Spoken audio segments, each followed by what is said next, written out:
Gut, dann bitte der nächste, der Herr Kai Bock.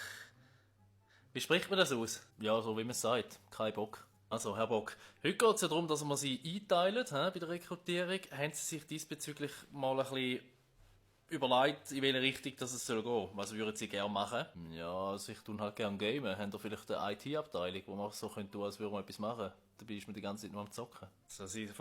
So funktioniert das Militär also nicht. Du, man kann ja mal eine Ausnahme machen, oder? Also wir bräuchten noch Leute in der Küche oder Betriebssoldaten. Haben wir auch zu wenig.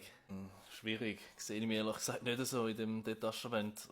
Vielleicht ist bei den U-Bötlern noch etwas frei. Entschuldigung, bei wem? Bei den U-Bötlern? Genau, entweder bei den U-Booter oder sonst bei den Häsibes. Habe ich jetzt aber da nie irgendwie auf der Liste. Dunkelt mir komisch. Voilà, das ist ja genau der Sinn und Zweck davon. Das ist eine Elite-Truppe. Die sieht mir die ganze RS nicht. Ja, wenn Sie das sagen, dann wird das so sein.